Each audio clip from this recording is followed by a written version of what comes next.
It's time to get brutally honest as I review the M2 MacBook Air. Welcome, gang. It's Andrew here, and I have the new M2 MacBook Air. And a lot of words have been said and a lot of words have been typed all about the new MacBook Air. But I'm here to give you a brutally honest review on whether or not the MacBook Air makes sense for you. I didn't mean to rhyme that. It was just a happy coincidence. I'm going to break this video down into a few different sections that you are free to traverse using the chapter markers down below, starting off with the ports, moving into the design, hitting up some AV stuff on the cameras, the display, the sound, all of that. Finally, we're going to go to some performance and audience specs and the throttling implications of this machine, and finally rounding it out with my recommendation for all of you out there. So please stick with me as we talk about Apple's new flagship Mac. So the model that I'm testing out in this video, this guy right here, this is the entry-level MacBook Air with the M2 processor. So what do you get for that $1199?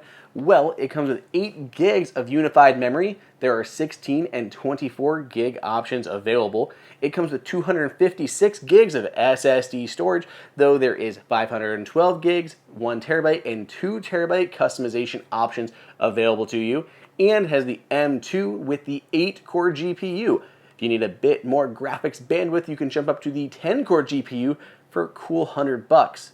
Other than that, it's got a 13.6-inch display, a 1080p FaceTime camera, and some upgraded ports over the last generation. So for ports, we have 2 Thunderbolt ports located here on the side. There's also a MagSafe 3 port, really handy to have because you're getting a whole extra port you can charge over a MagSafe, freeing up the 2 USB-C Thunderbolt ports for peripherals like a display or another SSD or card reader, whatever it may be. And Apple even includes a color-matched cable to go with the version of the MacBook Air you picked up. This goldish color is Starlight, like a lighter gold. And there's the new Midnight version that I'm also a fan of. On the right side of the machine, there is a headphone jack, 3.5mm headphone jack, but Apple did make it a high impedance headphone jack. So if you used to have some high quality headphones to use with MacBook Air, you can rejoice. So those are the specs that I'm working with here. Let's go ahead and move on and talk about the new design of this thing.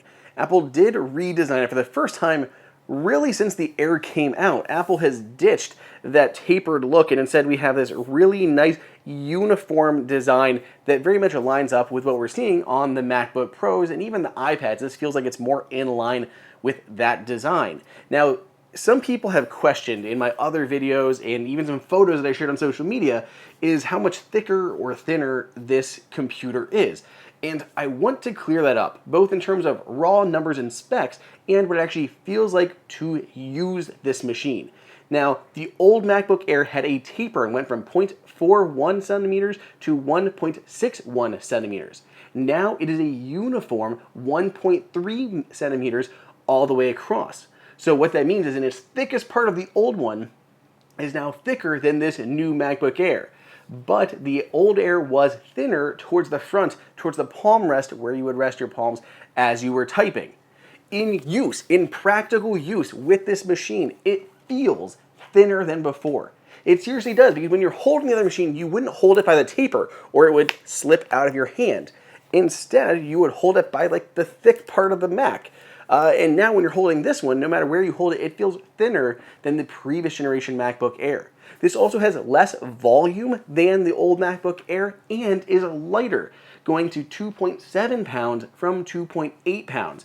So overall, this machine feels ridiculously light, almost like some sort of next generation iPad with a next general keyboard. I don't know. It's crazy. I love the redesign of this machine. Side by side, it may look a little bit thicker when you have like those really thin tapers, but the machine is overall smaller and weighs less than it did in the past. And by all accounts of actually using this thing, it feels like a step forward. If I could just interrupt myself for one moment, I have to thank our sponsor for this video, Jamf. Jamf is the de facto standard in Apple mobile device management, and it's trusted by more than 62,000 businesses, schools, and hospitals. Apple's exceptional hardware is only half of the equation. How you secure, manage, and empower your users with that technology is the other half, and Jamf makes that happen. Jamf has the ability to scale to any business, whether you've got just a handful of iPhones or iPads or tens of thousands of iPhones, iPads, Macs, or Apple TVs, Jamf can be your solution. Jamf is ready to scale to any size business, whether you've got a handful of iPads or you have tens of thousands of iPhones, iPads, Macs, and Apple TVs, Jamf can be the solution. Recently, it introduced app installers, which is an automated way for IT teams to update third-party Mac apps when a new version is released.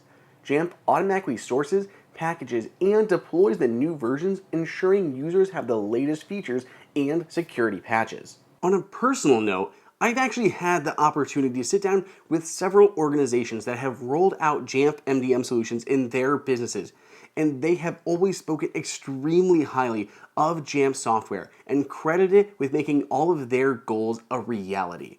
You can get started today and start your free trial by following the link that is down in the description or by heading to jamf.com. Thank you again very much to Jamf for sponsoring this video.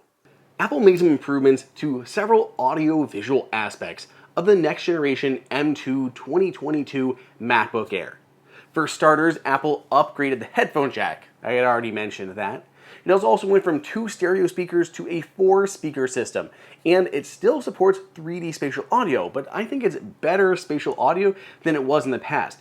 As I did some of these Dolby Atmos 3D spatial audio tests, it very much feels like the sound is going around you. There's still some spots when it gets into like the rear sound effects that aren't particularly spot on. Headphones are still going to work better, or a legit Dolby Atmos setup, but for coming out of a Mac, I think it sounds really good, and I appreciate the upgrades Apple did to the speakers. Apple also removed the actual dedicated speaker holes, which finally, those things gathered up so much dust, it was crazy, so I'm glad it's removed those. It does sound a little bit quiet, like if I'm listening to audio on this, it's missing some of the bass, and it's not super loud, but it's a MacBook Air. It's the smallest laptop Apple makes. I'm not expecting this to be the cream of the crop audio product that Apple puts out. Use your AirPods Pro, your AirPods Max, dedicated speakers. You have other options. It sounds better than the last MacBook Air, and to me, that's good. For me, the screen looks incredible. It's still a Retina display, and technically not much changed from the last MacBook Air. It's still Retina quality. Apple just added an extra row or 64 rows of pixels along the top to adjust for the menu bar. So basically what used to be the menu bar before has now been raised up. That gives you a menu bar's worth of space added back to your actual workflow. So you get a little bit more screen real estate. It's going from 13.3 to 13.6 inches. Again, this is for sure better. I don't mind the notch in the slightest. It's just there in your screen. Sometimes when you're working full screen, you can't see the notch anyway, just because everything else gets blacked out. But seriously, it just makes work with the menu bar a little bit weird because your mouse will jump from side to side, but I don't mind the notch at all. Plus, hidden in that notch is an upgraded camera. Apple moved to a 1080p camera instead of a 720p. For good riddance, it's 2022. We should have 1080p cameras in our Macs. What's wrong with you, Apple? Why did it take you so long to get to 1080p on a MacBook Air? It gets a little bit thicker on the lid here, but that is a welcomed addition. It's still not the best webcam in the world. If you do anything serious with it, you're going to want an actual camera, like a dedicated camera, or use a Nikon or something, but it's better than it was, which again, just improvements here, improvements on this new 2022 MacBook Air. So let's get to some benchmarks, throttling, who this is for type stuff. And the magic thing that people have been talking about is throttling, and whether or not you should give a crap about this new MacBook Air and how much it does or doesn't throttle the CPU. So if we're looking at just Geekbench, just kind of for a reference point, the M1 MacBook Air scored a 1693 and a 7195. The new M2 is scoring an 1898 and an 8941. To me, those are solid gains. 2,000 point gains there on the multi-core and a 200 point gain on the single core. These are good. These are very good numbers, and the thing feels very, very snappy as you're moving around, opening applications, moving between full screen apps. Even some light video editing is improved here. The M2 does have these new dedicated video engines. I'm seeing quicker render times on some certain things. Not anything monumental, but it definitely feels like a faster machine.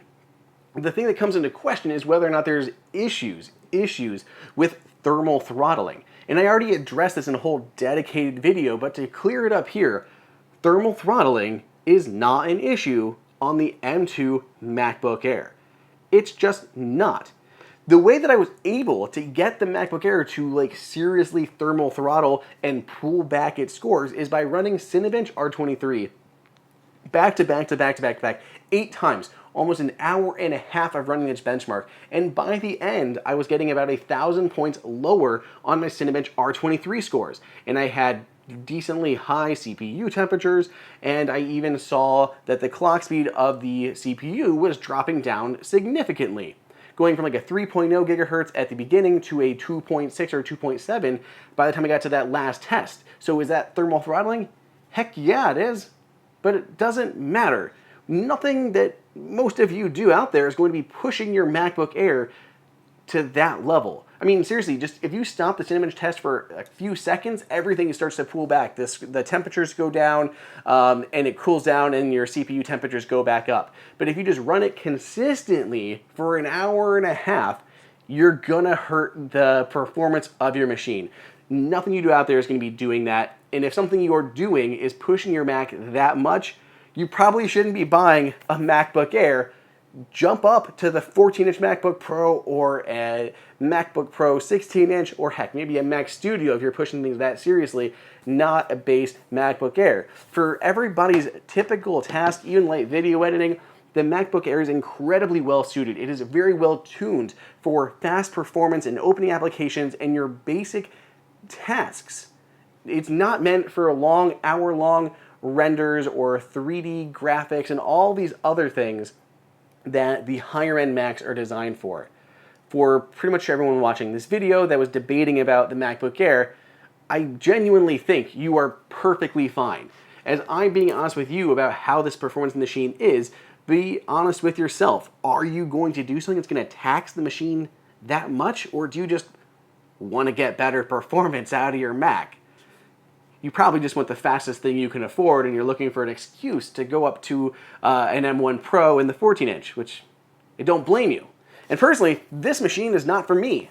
It's not. This doesn't meet my workload for the most part. If I was doing my daily workload on this, I'd run into a wall every 2 seconds because editing videos and the like would just be too slow for what I'm doing. But if I was using this for writing, it's incredible. Apple even made some upgrades to the keyboard, like a full row of function keys instead of the half size on the last generation MacBook Air. So for me, using this as a writing machine is great. It is super lightweight, has a ton of improvements over the last generation, great for video calls with updated cameras, decent audio, a bunch of nice features to it. I genuinely like the MacBook Air, and this is probably the machine most of you out there should buy. There's a couple upgrades I would maybe consider. $100 to go to a 10-core GPU if you do dabble in some video editing at all, or even a lot of like very large photo editing. Other than that, you can jump up to a 512 gigabyte of storage because it does give you a bit more room to save your stuff on, but it also gives you higher drive speeds. That's not going to be bad either. And finally, you might want to upgrade the memory, but even 8 gigs of memory is going to be perfectly fine for a lot of you out there. The MacBook Air is the machine really that's designed for everybody. College students, business users, anyone who likes to travel. It's this machine. There are certainly downsides to it, but for what I think everyone's using this for, this is a godsend. Let me know what you guys think, though. Let me know down below in the comments or on Twitter at Andrew_OSU. If you want to grab a MacBook Air for yourself, I've got some discounts, deals that we've been gathering as he's been launching everywhere. Check those out in the description. Otherwise, stay tuned. I have a lot more videos coming your way.